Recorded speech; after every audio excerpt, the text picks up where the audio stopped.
Hello, everyone, and welcome to Full-on, your Fulham-centric football podcast. It feels great to say that again. It's been a long time since we managed to sit down and record an episode. Uh, let's get on with it. How are we doing, guys? AJ, how you doing, mate? Yeah, happy to be back. A little under the weather, but I couldn't miss this for the world. Mozza, how you doing, mate? Very well, thank you. Lovely to see you all again. And Drew, how you doing, buddy? Yeah, I'm doing well. Lovely to see you all, and AJ. Obviously, we're here today. We're going to preview the season, get back straight into the swing of things. There's a lot to cover that happened over the summer that obviously we haven't spoken about. So let's look into what's happened over the summer, what's going to come into the new season, and then we'll be prepared, ready for next week when we do our Chelsea preview. Let's start with the big news. Obviously, over the summer, massive merry-go-round of managers between ourselves, Benfica, and Real Madrid. Drew, I'm going to ask you, because I know you were one of the people that were quite articulate in the way you spoke about uh, Marco Silva not renewing, and you weren't expecting him to. What are your general thoughts about Marco Silva leaving and him being replaced by Arbeloa? That's a big question. As you said, I predicted it last pre-season that it was going to be Silva's last season. Silva's always been very ambitious. He wants to compete at the highest level, but his reputation took a proper kicking between Hull, Watford, and Everton. My only regret was the fact that the club didn't call his bluff sooner and left us in the lurch. When you consider how close we were to finishing seventh and in the Europa League, you've got to wonder why Silva was allowed to get away with what he did in terms of his will-he, won't-he prevarication at the end of the season. I mean, it comes down to anyone who's seen an interview with Tony Khan. Tony constantly refers to the fact that he was stunned by Silva's decision. I don't know whether that says more about his lack of ability to judge people or Silva's behaviour. There was a lot of Fulham fans. I went on record myself saying it was in Fulham's interest for Silva to stay, but ultimately I thought he was going to leave. And the hoo-ha at the end of the season, especially with our pursuit of McKenna, because although I'm completely behind Arbeloa, you can't help but feel McKenna was our first choice until McKenna took himself out of the running. I mean, obviously the pro club accounts are going to be extolling the virtues of the board by appointing Arbeloa and lowering the age of the squad. But let's be honest, we are in uncharted territories now. And I think the whole episode smacks of a club that had no contingency plan and genuinely, if Tony Khan is telling the truth, completely misread the Silva situation. And we are where we are. It was interesting, a lot of Fulham fans towards the end, I wouldn't say they were turning on Silva, but they wanted resolution. And they wanted resolution a lot quicker than the club gave them.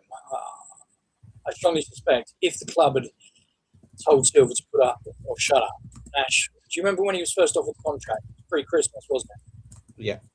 If the club had turned around and said, if you haven't signed by the end of the January transfer window, we're going to announce your departure. I think there's been a lot of fans that would have understood that, but it was the uncertainty coming into the off-season. And then, as I said, the scramble with McKenna, the appointment of Arbeloa, who I genuinely wish every success. But yeah, I don't care what anyone says. Silva's last season was badly handled by all parties. Yeah, it's a bit embarrassing, I think, the way that the club have dealt with it, to be fair. I think that these Tony Khan interviews that he keeps doing that are meant to be massive fluff pieces that may well work in American media where, you talk about all the good things you do and you blame people for all the bad stuff that happens, and it's meant to make you look more valuable in the job you do. It doesn't come across like that for me. all that happens when I read it is he looks completely inept. The fact that he couldn't see that Marco Silva was probably going to look to leave when us everyday fans were calling it from January, especially as soon as we all became aware that the Benfica job was available, is slightly concerning to me, and it does smack even more of a director of football who doesn't have a clue about the sport, let alone the people and the club that he's meant to be working for. So it is slightly worrying. Let's talk about quickly the other two major outgoings during the summer. Before we talk about obviously the players that we sold coming back in, AJ, big transition losing Raul and losing Harry Wilson. Is it a concern to you that the club, as of, don't look like they've managed to replace their experience? They might have found players to play in their place, but what are your genuine thoughts of those two moving on?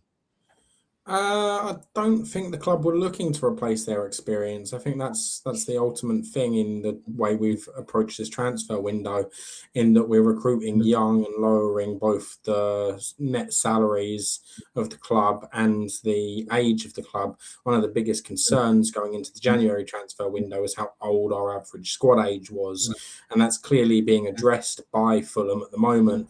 And for once, we're having quite a positive transfer window. Yes, there's a big argument and question mark about how quickly these new players are going to bed into the Premier League and how well they're going to do, especially under a new system. But ultimately, we're doing everything that we asked for them to do, which is to recruit younger and to recruit from big areas and key positions. So yes, it would be nice to have the best players in those positions come with experience in the Premier League, but we're not going to drop 150 million on a 22-year-old striker from the Premier League. It's just not going to happen. So we have to take the gamble on it. And as far as taking a gamble on a young player goes, from Real Madrid's academy is not far going, is it? As for a right winger, we have yet to replace a right winger, but let's see. Hopefully, we have more positive news to come. God, I just spoke positively about Fulham. Can you believe it? I think realistically looking at it, Raul and Wilson on paper are massive misses because they are 25% of the goals that were scored under Marco Silva. But realistically, if you take away Raul's penalties, he didn't really do anything special that any other competent striker shouldn't be able to do. I'll give him his respect though. He did an outstanding job last year. Ran himself into the ground during that 4-month window when he was the only fit striker and played way more football than any 36-year-old should be, especially going into a year where he's about to play in a World Cup that his country are co-hosting. He did a hero's job as far as I'm concerned, and he goes to Wolves with the utmost respect and the willingness that he does really, really well there because you can't fault him. Harry Wilson's situation is a bit different. It's a bit odd. Yet again, it feels like the club may have been caught slightly off guard by the fact that Harry Wilson has actually decided to go somewhere else, which is odd because we were calling it 2 months from the end of the season that there was no way the club were going to match any signing bonus he was going to get from any club, let alone any wages offer. And it would be stupid to do so for a 30-year-old. He's gone to Leeds and he's got a 4 to 4 year contract with an option for another year, getting paid 25 grand more a week than he was getting paid from us, and he's probably got a massive signing bonus. There's no real shock he's left, is it? So, but that is what that is. We do need to still replace him, and it'll be interesting to see where we go with that. We are linked with a few players in the transfer window. We're not going to talk about those here because obviously we like to talk about what we're actually watching and what we got, not what may be. But it is from there. Let's talk about the other big positive from the summer before we start talking about the new ones coming in. That was a World Cup. The World Cup for Fulham was actually quite positive. Yes, two of those players that were attributed to Fulham in the World Cup have now moved on in Rail and Issa Diop. But most of the rest of the Fulham representatives at the World Cup actually had really decent tournaments, barring Jedi, who I think had 2 good games and 2 mediocre games. The US got about as much output out of him as we do, so that's not really that shocking. But Mozza, looking at Fulham players at the World Cup, is actually quite positive, do you think? Yeah, it felt a sense of pride, especially with Issa Diop, who I thought had a brilliant tournament. Arguably, they should have gone a bit further, but I mean, I always say it is the world's sorry, it's the greatest show on earth, the World Cup, and there's always controversy. Even in the first game, I loved it. Yeah, Mexico, and what was it, 3 red cards? What was the final score? 4-2. It seems like a Yeah. lifetime ago now. Yeah, and I watched that first opening game, and I thought, here we go, here we go. Not getting like overexcited as in like England can win it, blah blah blah. You know, you get to a certain age where you lose hope of all that. But I mean, we're hard into it as Fulham fans anyway. So yeah. Who else was there? Yeah, I did keep an eye on some players. I didn't watch every single game. I mean, I hated the times that they were on. Can we never have a World Cup, at least in the United States again, please? But I think so. I was interested to see how Soderberg would do as well, because I was a little bit critical of him last season. I think rightly so. I think he dropped off, from the sort of January transfer window onwards. I don't know why that is, and I've always mentioned that I think he bottles it a bit, but I thought he had a good tournament as well. So yeah, overall, it was quite proud. Can we get some in the England squad next time, Josh King? Look, I think you have to look through the players that played in the World Cup, and we can sort of report on them as they were quickly. You know, Issa Diop and Ray all both had decent World Cups. No longer Fulham players. Pointless talking about them. Luke de Fougerolles, I thought, had an outstanding World Cup for Canada. For his age and the experience that he has in men's football, I thought he was superb. And that can only do us well. I think it's interesting to see what Fulham are going to do now in the transfer window with him, whether or not he's going to be sent out on loan somewhere and to get some top flight, some more top flight football, or he's actually going to be transferred in the squad. I've got a funny feeling with Arbeloa, it's probably going to be the latter, and he'll get some chance to actually play for us, especially with the form of the form of Anderson. It wouldn't surprise me so much if he maybe here and there got some opportunities to play. We look at Sanderberg and Oscar Bob in the World Cup. Oscar Bob had an okay World Cup. He wasn't used that much by Norway, but when he was, he did well. He set up a few goals. Sander Berg, I thought, had a superb World Cup, but it's extremely easy to look like you're having a superb World Cup when you have Erling Haaland in front of you, who will score no matter what. But I thought he was brilliant. I thought he drove forward well. I thought he was positive attacking wise. Everything he didn't do for Fulham last season. It'll be interesting to see with Arbeloa, who tends to be a bit more attack minded, whether or not we'll see a slightly different Sander Berg going into the new season. Hopefully we do, because I think he was sort of made to sit back a bit more than he naturally likes to do under Silva. So it'd be interesting to see how that goes. And then obviously, we look at Jedi. As I said, he had a bit of a hit and miss World Cup. He was really, really good in a couple of games and really, really bog standard in a couple. He was blamed a bit for the game that the US eventually lost because he didn't play well at all.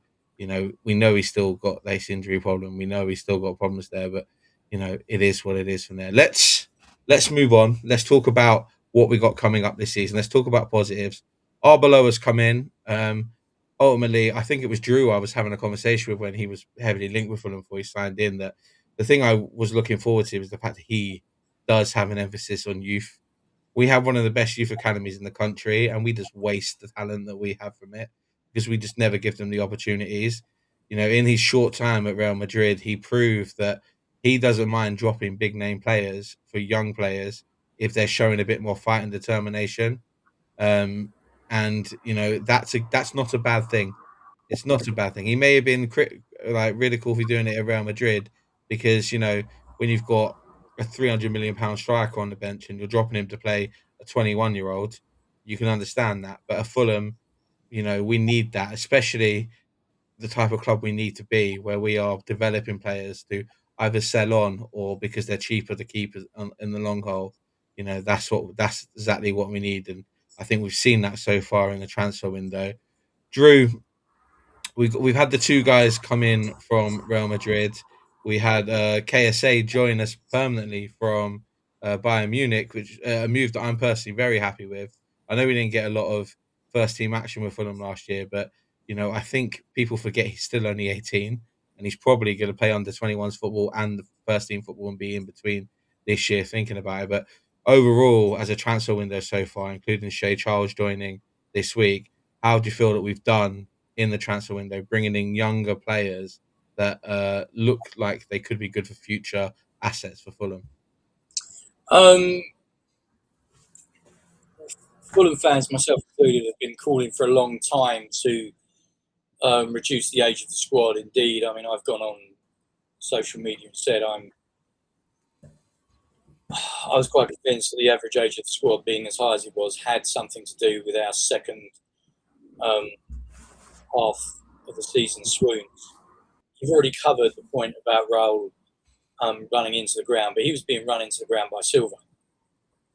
You know, and I know Jonah was raw, but I just did not feel that Silva did anything for him last season in terms of his development, in terms of giving any sort of confidence. And you can be sure as night follows day, if Silva was still here, I doubt very much if Jonah would be.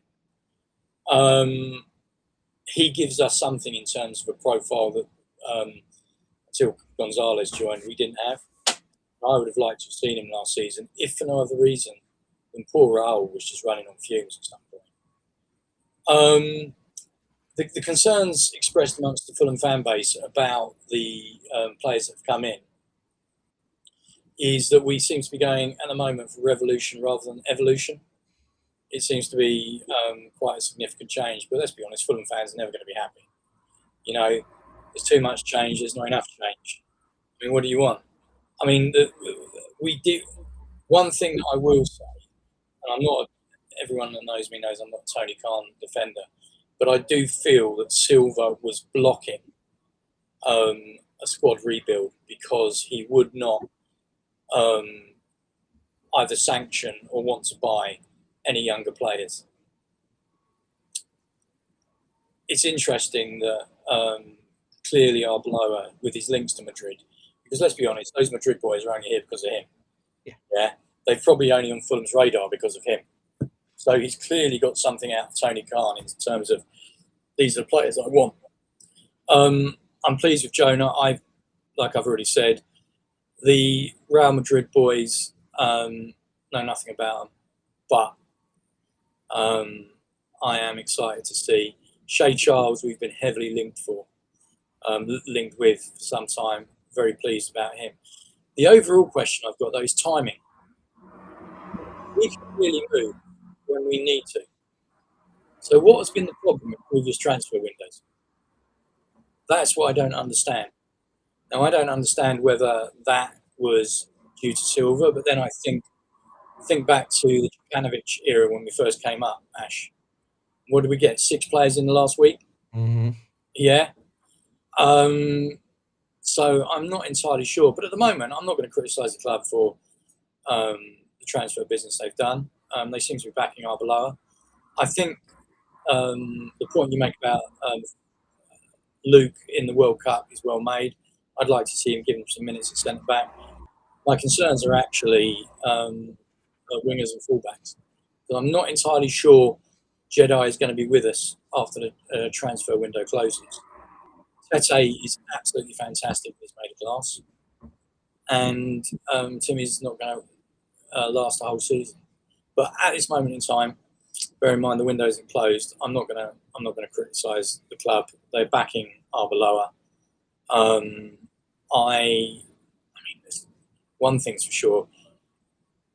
At least this season's going to be interesting because let's be honest, Ash, it was starting to become a grind under Silva. Do you know what I mean? Yeah. Like, you know, that ringing you used to hear in January around Craven Cottage was the team phoning it in because the second half of the season we were going to fall off a cliff.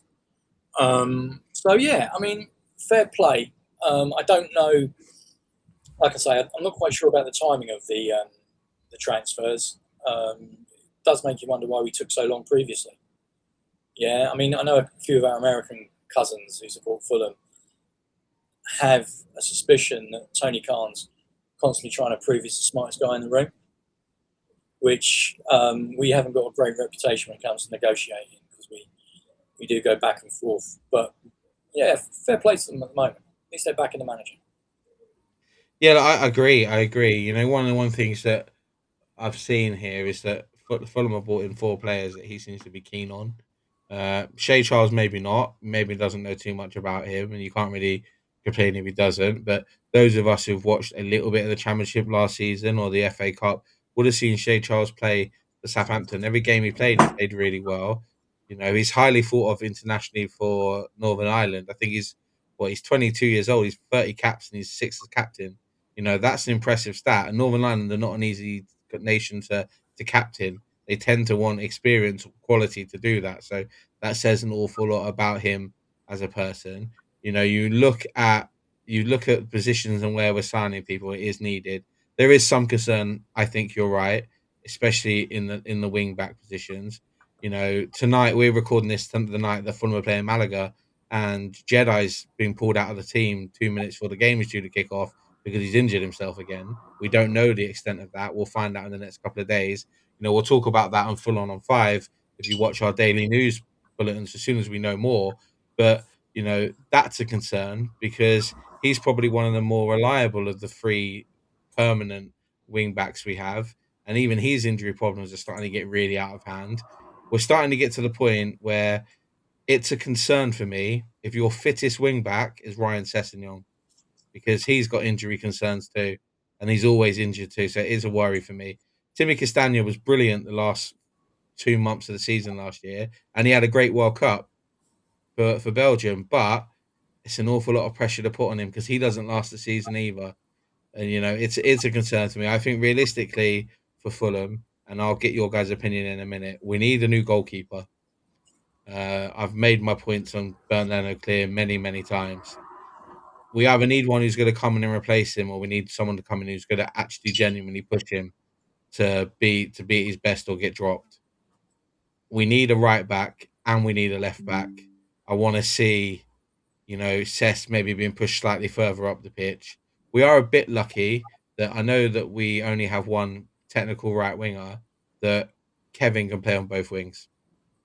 Uh, Gonzalez has played on both wings for Real Madrid or as an attacking midfielder, you know, and Palacios the same. He's an attacking midfielder but has played some time on the wing. So we have a load of players that are, you know, that can play in multiple positions, but we need some players that are going to start putting them down.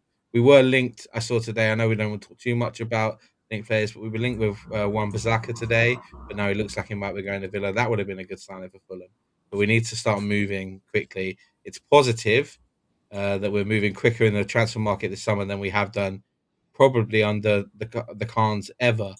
Uh, but I think that does that. I think that says more about the lack of squad than it does anything else.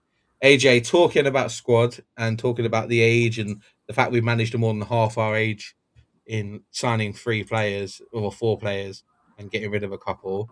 Do you think the squad needs some Premier League experience to come in? Do you think we need to be looking to maybe bring in an older head who's quality and older, may not necessarily have to play, but to be, you know, that guidance for the squad because we seem to lack that a little bit. I don't think we do. I think in and around the rest of the squad outside of the signings we've made, there's enough Premier League experience. If we continue to play a Wobie who is clearly liked by Arbeloa already, because I think he's played pretty much every minute. He's now 30 years old, has played nothing but Premier League football. As much as people don't rate Anderson at the moment, he's a very capable Premier League experienced centre back. Bassey's now got a few years of Premier League experience under his belt. Kenny's in and around the squads with plenty of Premier League experience. It's just a matter of having. It's just a matter of now signing players to reinforce that. That won't take forever to hit the ground running. I think buying from the Championship, like we've done with Shay Charles, isn't a bad idea because they're clearly used to the league and the climates of the country, etc. Realistically, the market for Premier League transfers and buying from competitors is going to be extremely difficult for us at the moment, with nearly every club around us having a managerial swap over and not knowing who their assets are. So they're going to be reluctant to sell, as we have been for the most part outside of our slightly older players. in Diop and Lukic, both going to Ipswich, and Wilson obviously going on a free transfer. That was out of our control. I don't see us being able to sign anyone from the Premier League, at least anyone that's going to massively boost us. So as long as we're not buying from League One like Tony Khan loves to do, I think we should be okay as long as we buy from decent leagues and decent and in the positions we need. The concern is that the news from the club is that goalkeeper isn't a priority for them. They consider that because Leno is one of the highest paid goalkeepers in the league and it'd be tough to shift him out, and the fact that he's got 1 year left with a +1 extension option, that we're going to wait until at least next year to look at replacing Leno, which means that realistically, where are our next signings coming from and in what positions? Because at the moment, as much as I'm very happy with the business we've done so far, I haven't seen us linked to anyone else yet, other than Wan-Bissaka, as you mentioned, but I think that was just in passing. There wasn't any concrete evidence of that. I haven't seen us linked to any right wingers. I haven't seen us linked to any right backs. I haven't seen us linked to any right centre backs even. And as much as I rate Anderson, a lot of the club don't. And there were rumours of replacing him. I think there was, a link to a centre back playing in the French league that seems to have dissipated of recent after some bad negotiations. But outside of that, it doesn't seem like there's much on the horizon. So maybe the rest of the transfer window is just Tony Khan up to his usual bag of tricks now that he's run out of players that Arbeloa wants. Well, it's funny you should say that. The news came out today that Arbeloa has asked the club for a new goalkeeper. Whether or not that is, again, him asking for someone to replace Bernardo or someone to push Bernardo, it can only be a positive thing. I think the only thing he did say was he wanted a young goalkeeper, which says an awful lot about him, that he wants young. I think it's positive for me that we have a manager who doesn't have a problem with his squad being young as long as they're good enough. But it's a risk, and this season, potentially the first half of the season, could be a huge risk for Fulham.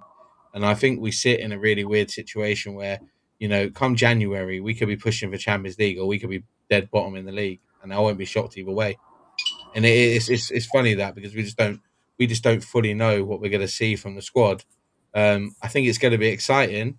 I think there's going to be a lot of stuff going on. I just don't know to what level of that's going to be. Mozza, I know you usually like to be quite positive. You used to be quite, upbeat and stuff. How are you feeling going into the season with the squad we have, knowing that it's Chelsea opening game?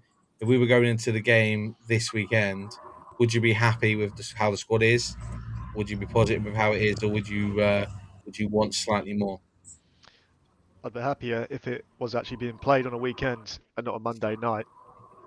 We can speak about those fixtures, the oddball fixtures, another time.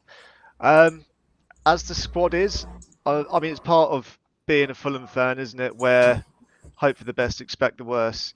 Do I feel confident? I would not entirely. And as we've said before, I don't think the friendlies are much to go by.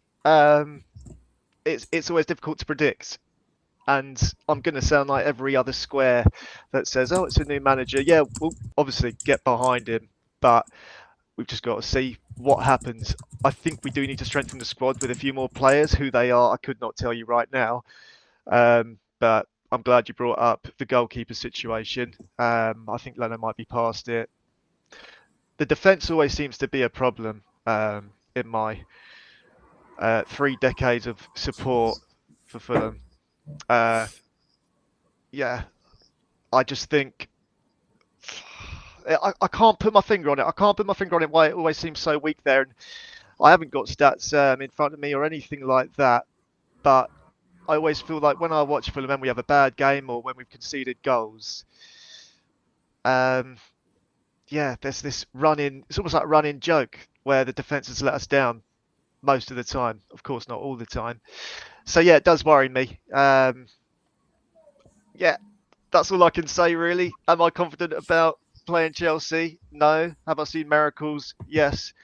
do I want us to annihilate them? 100%. Nothing would make me happier. Up the Fulham.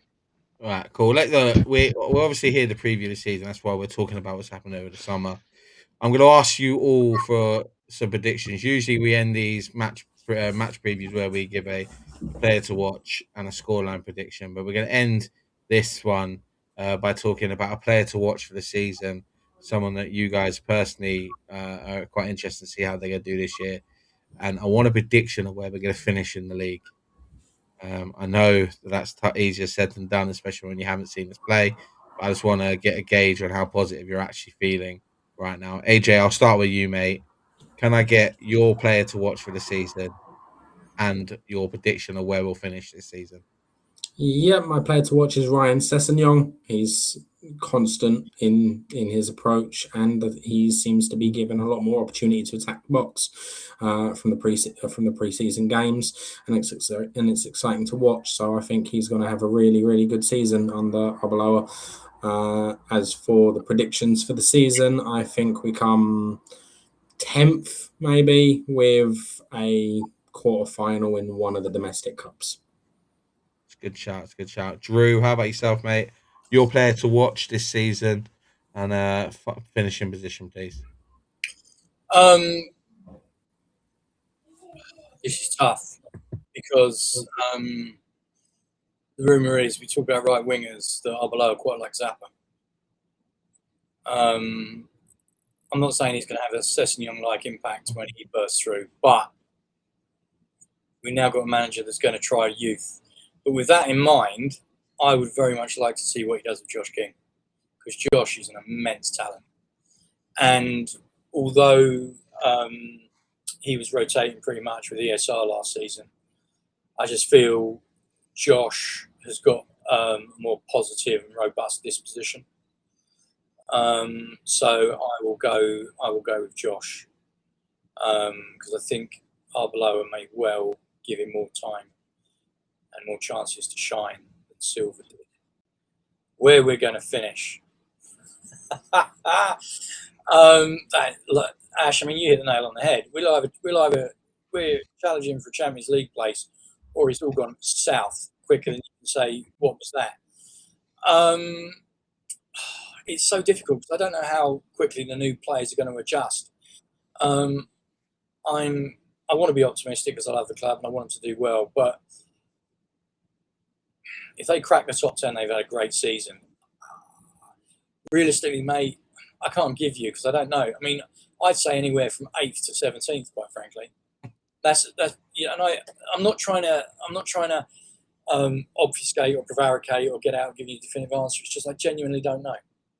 No, I think it's a fair shout, to be absolutely fair with you. Mozza, how about yourself, mate? Player to watch and your finishing position prediction, please. Yeah, I think Drew's hacked into my computer and stolen what I wanted to say, word for word, about where we finish. I'll get to that in a minute. You said I was positive. You set me up for a fool, Ash. Can I give one sort of negative, one I'm worried about, and I think, and then one positive? And I won't ramble on too much, but I think I said this at the beginning of last season. I'm still concerned, as everyone else should be, about Emil Smith-Rowe. We've mentioned quite a few players throughout this recording who might be interesting, who will be interesting to see how they play, how they're utilised under a new manager. And yeah, I was really trying to keep the faith for ESR last season, and yeah, I just still didn't really happen, but still backing him. Let's see. And then, yeah, one of my more positive ones is Oscar Bob. We mentioned the World Cup earlier. I thought he had a good tournament as well. Yes, being in the Norway squad can be helpful, but I thought he held his own. And I felt like he didn't get enough of a fair run last season. So, yeah, he'd be my one to watch. Do you know what? I'm going to contradict myself. With where we finished, the number 17 came into my head. So I'm going to stick with that. And as I always say, I love being wrong, and I usually am when it comes to football. Look, 17th is staying up, mate. That's all that really matters. I think realistically, Fulham have been lazily judged to be the team that are going to go down this summer by an awful lot of people that don't really understand the ins and outs of what's going on at Fulham. They just see that our top goal scorer and a player that played well for 4 months has left, and our manager's left, and they assume the worst. It's kind of funny to me that Newcastle have had the exact same problem we've had. They've lost 3 of their best players and their manager, and people are ranking them to finish 7th. It is crazy. For me, players to watch, Josh King's naturally the player to watch for me. I think he's an immense talent. I think, do you know what my genuine prediction for this season is? It might be a mad one. Josh King will get an England cap before the end of the season. I'm calling that now, because I think he's pushing and he's getting better and he's always getting better. And one thing I did see, especially in the couple of bits of preseason I have seen, is he gets the ball and he runs at people very much like Jude Bellingham does.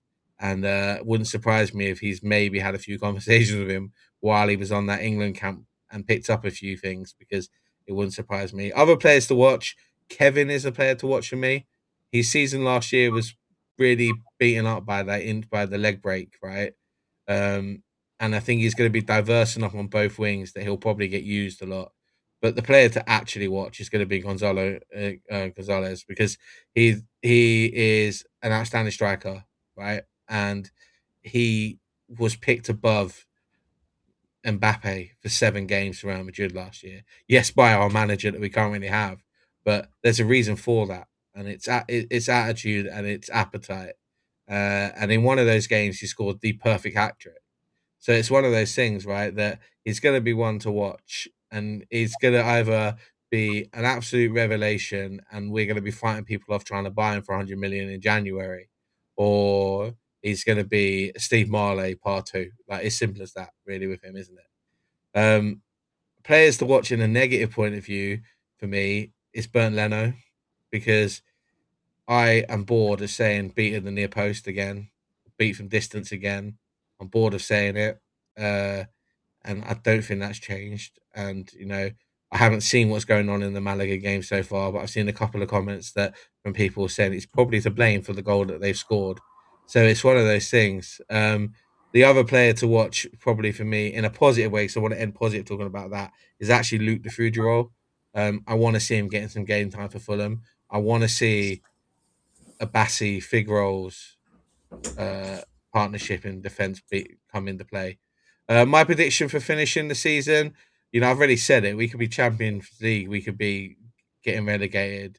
I think the one thing we have in our favour is we have a lot of money and a lot of buying power behind us. So it's probably the right time to take the risk of bringing in a manager like Arbeloa, in the sense of, I think the 3 teams going up or coming up are always going to struggle coming into the Premier League.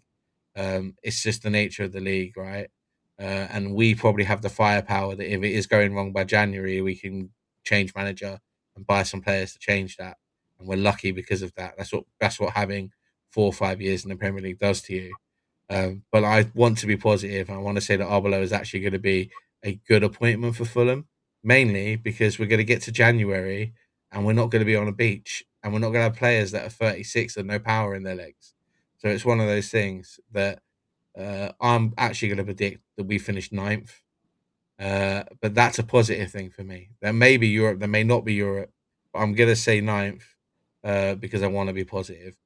Guys, thank you very much for joining me on our first show back. I do quickly want to say, for those of you that are unaware, obviously, we haven't had a show in 4 and a bit months because I was off and I was ill.